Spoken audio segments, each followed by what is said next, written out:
Hello, everyone. Welcome to Everything Arsenal. Another day for transfer news. Only one day away from the transfer window actually opening. That is on Wednesday. I can't wait for it to open. It's going to be a very interesting summer for us, as it already is. Yesterday we reacted to Jacob Steinberg giving us the news or breaking the news about Declan Rice joining Arsenal for 100 million plus add-ons. That was yesterday, but today more journalists have reacted to it as well. So we'll be covering that and also talking more about Declan Rice as always, his qualities and everything, and also more on Granit Xhaka leaving Arsenal. We have to do that. We have to get Declan Rice first before getting Xhaka out, and then we'll also talk about Nicolas Pepe's Arsenal career. Is he going to stay? Is he going to leave? Probably going to leave. Where is he going to? Are we going to get any money for him? All that, and also an Arsenal centre back who's been linked to a move with a move to the Serie A. Can we afford to lose a centre back right now? Well, let's see. Getting your comments as always. Let's start with Chris Sweetley reacting to Declan Rice news, or giving us a bit of news on Declan Rice. Arsenal close to signing Declan Rice in a 100 million deal inclusive of add-ons. Confidence from both parties that an agreement will be reached soon. Moises Caicedo and Ilkay Gundogan are also targets for Arsenal. So that would be an absolute midfield revamp for sure. If you get three midfielders like this, you're basically transforming your midfield now 100%. I am more confident about Declan Rice. I've been confident, like 90% confident he's going to be an Arsenal player. For Caicedo, like around 60% because of basically us being focused on getting Declan Rice and other teams having an opportunity to talk to Moises Caicedo at the same time. It's going to be very hard to get both of them, but it's not looking unlikely. And also for Gundogan, just because of the other teams that are being linked to him. A team like we cannot compete with Saudi Arabia. Saudi Arabia can give him, I don't know, 500,000 a week, and we cannot offer anywhere near that. So if Saudi Arabia come in and he wants to go there, or Barcelona wants come in and he wants to try out the La Liga, we can't really compete with that. So I'm less confident in the Gundogan, despite that one being free. He will be a free agent, but I'm not really confident about that one. For Declan Rice, I am very confident. We've already talked about him wanting to stay in London. We already talked about Arsenal basically talking to him and his dad since January, and obviously him fitting into our system. We are already going to get rid of Xhaka. He comes straight into the team. Parties not always there, and sometimes need backup. We'll talk about that. But Declan Rice fits into everything. Sam Dean also reacted on to Declan Rice story, and he said Arsenal and West Ham are edging closer towards an agreement for Declan Rice. Arsenal remain interested in Moises Caicedo, is expected to cost more than 70 million, and understood to be exploring the possibility of bidding for him as well as signing Rice. So almost the same information. Moises Caicedo is 70 million. At least it's not 100 million. It is doable, but that would be like 85 or 90% of our transfer budget, unless we are able to sell players soon as well. But we'll talk about that one too. But for this Declan Rice deal, it has to happen fast before us getting rid of Granit Xhaka. So let's also talk about Granit Xhaka. So according to Chris Whitley as well, Arsenal want to bring in a replacement for Granit Xhaka before sanctioning his move to Bayer Leverkusen. Xhaka already said his goodbyes to his teammates at a recent end of a season dinner, and his exit received the blessing of Mikel Arteta, who reluctantly agreed to allow him to leave. Now, it would have been great to have him stay and all of these players coming in, but I guess it has to reach the end sometimes. You can't always keep a player forever. It's been here for almost 7 years now, going into the eighth season or something. Maybe just need someone fresh, so fresh ideas, fresh mentality into the team, someone younger, just to take it to the next level. Before we get Granit Xhaka to leave, or before he leaves, we have to get Declan Rice first, and I absolutely love that. Because if you get rid of, let's say, a Xhaka right now and a Jorginho right now, getting someone like a Declan Rice, West Ham will know, you know what, Arsenal are desperate to get in a midfielder. They've already gotten rid of Xhaka, they've already gotten rid of, let's say, Partey, they've already gotten rid of Jorginho, so they're desperate. You know what? We want 130 million. So you cannot put yourself, the worst position to put yourself in a transfer market is a desperate situation, because the moment teams know you're desperate, all the prices go up, and they're basically, the ball is in their court, because they know you have to pay that money. A good example is Man United last year with Anthony. I think they wanted to pay like 70 million or something, but they ended up paying 100 million because at the end of that campaign, at the end of that transfer window, they were desperate. They had just lost, I think, 4 goals to Brentford and lost at home to Brighton, and they needed to get someone in like to bolster their attacking options and to boost their fans' confidence as well. So they had to pay that 100 million for Antony. So that is a desperate situation. When you're desperate, other teams know you're desperate, and they will start adding money to their players. But for Arsenal, knowing that you've already gotten Declan Rice, then after that you can get rid of Xhaka. And even if you have Xhaka for another like 1 month before he leaves, teams will know you're not desperate. Like you can just say, you know what, we don't need this player already. Have Rice, we still have Partey, still have Xhaka. So that having the ball in your court is always advisable. And I'm loving how Arsenal is approaching the transfer windows these days. And to be honest, I think we've had like a very good 3 or 4 transfer windows in a row. January getting Trossard, even though we missed out on Kaiser, I think getting Trossard was very good, and also adding Kivy as a centre back, I think it was okay. Last summer, getting Jesus, getting Zinchenko as well, that was perfect. The previous summer, Ramsdale was great. Ben White was great for me. Also, Tomiyasu on the final day as well, that was great as well. It turned out to be great despite the injuries. He's a very, very good player as well. The only hiccups were maybe Lokonga and Tavares, but as always, I think we threw them to the deep end very, very quickly because of the injuries to Tien and the injury to Partey as well. But those were basically the only like no-nos. All the others are being great. Gabriel 2020, Ben White in 2021, the rest in 2022, and Trossard this year as well, extending the contracts of Saka, extending the contracts of Martinelli, Gabriel as well, about to extend the contracts of Saliba and Odegaard. We have to have the control of the market, and this is looking very, very good as well.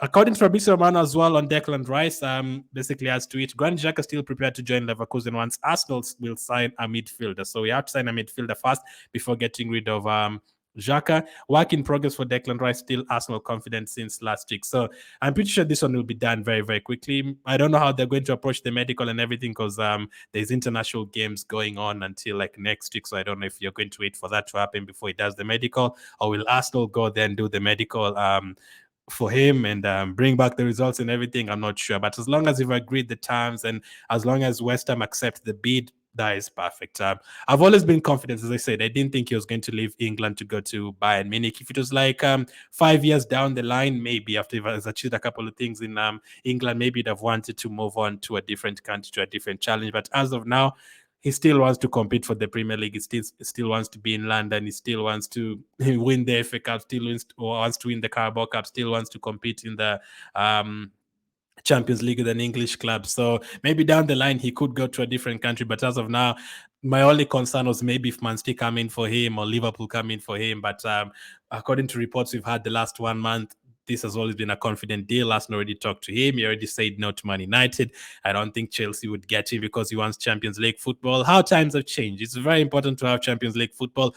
All of a sudden, I just feel confident about everything. And even hearing all those other people talking about how there's been a lot of debate and a lot of haters coming out like, why is Declan Rice joining Arsenal? He should go to Man City. Arsenal will never win anything, blah, blah, blah. You can tell they're scared, and I absolutely love it. I absolutely love it. They could not believe that Arsenal would pay 100 million for Declan Rice. Maybe even Arsenal fans themselves would not believe Arsenal would actually pay 100 million for a player. We've never come anywhere close to that. Maybe recently with Caicedo and Mudryk, but even that, it always felt like another team would outbid us. But this one, we've always been the favorites to sign Declan Rice.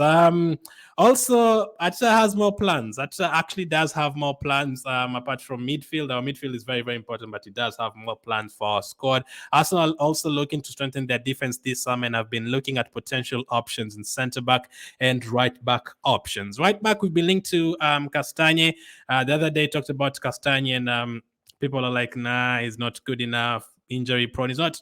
The 2020-21 season, yes, he was about a bit injury prone, but last season he managed to play that 7 games. If he's coming to start for us, then maybe not so sure, but he's coming as a backup. I have no problem with it. And to a reminder of the news on him, Arsenal have started talks with Leicester City for fullback Timothy Castagne, considered as second choice behind Ivan Fresneda. So whichever we get, I'm I'm totally okay with it. But you're also talking about a centre back. Could we be able to get a centre back as well? And why are we going for a centre back? Well, it could be because one of our players is about to leave. Jakub Kiwior, could he be leaving Arsenal just like 4 months after joining us?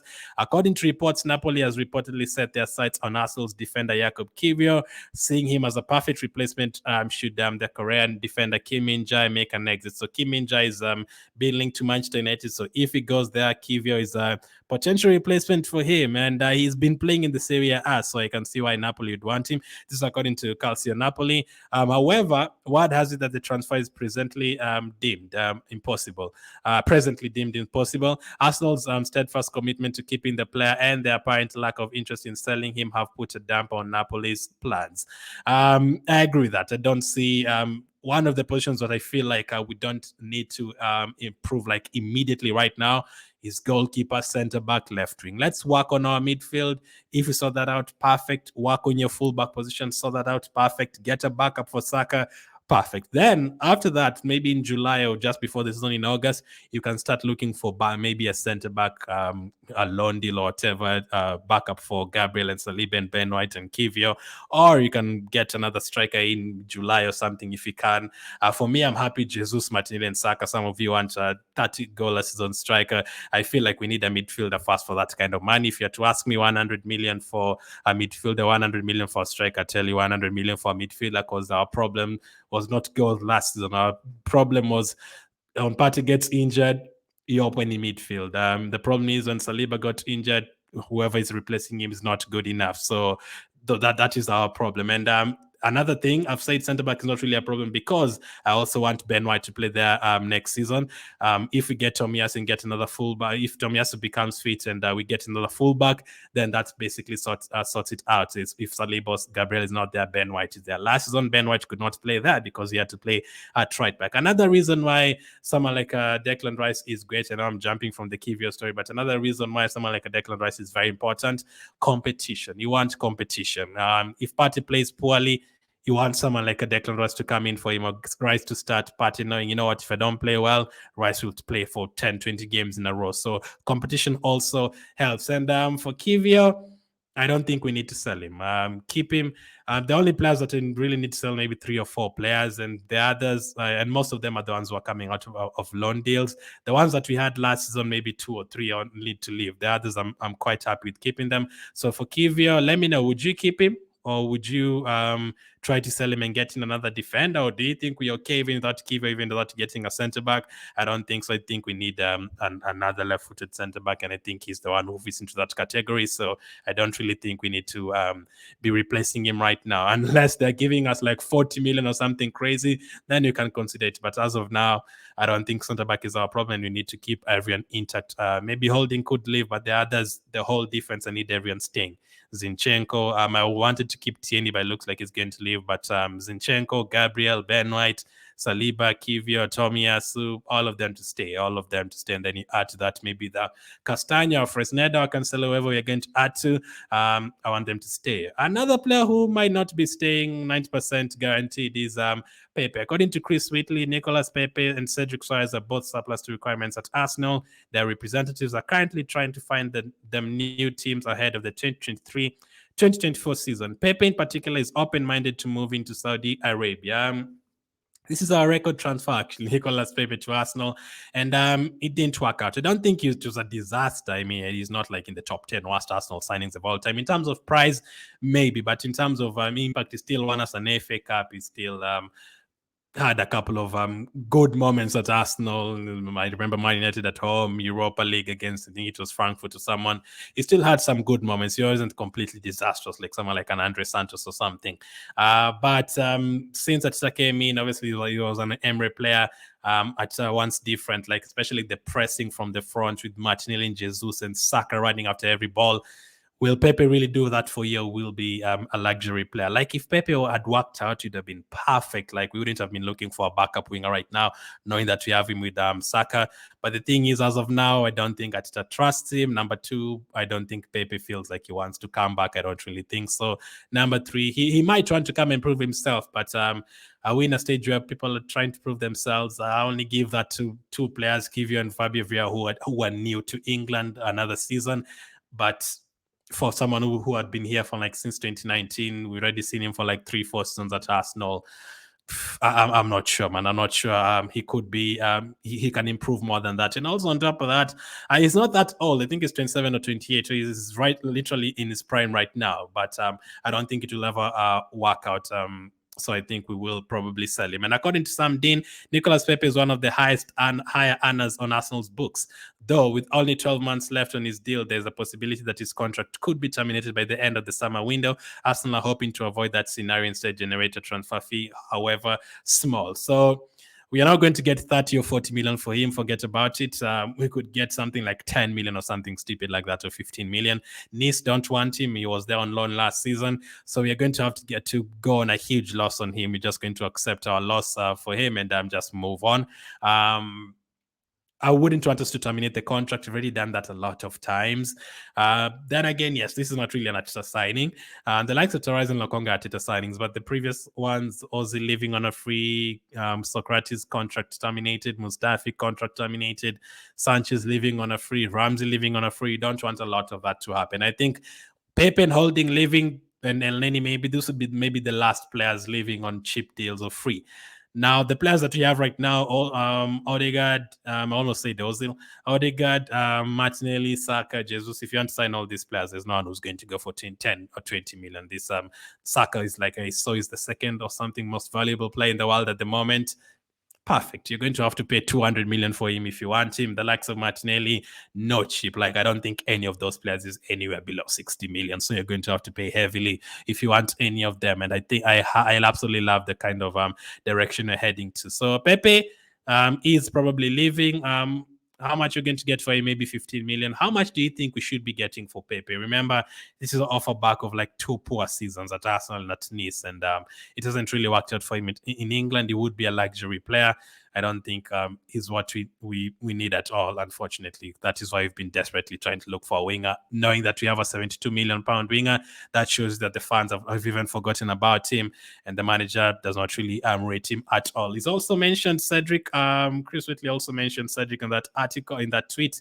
So Cedric is also leaving again on that list with Elneny and also Holding. These are the final players who are leaving, who on a free and stuff. Next time, we're not going to be letting our players go on a free or cheap deals. You're going to have to pay a lot of money for all of them. So that's the latest on Declan Rice, the latest on Nicolas Pepe, Jakub Kivio, and Arteta's plans for Arsenal in terms of centre-back and right back. Let's see how this one develops. It's going to be very interesting. The transfer window opens tomorrow. We will be back later with more news.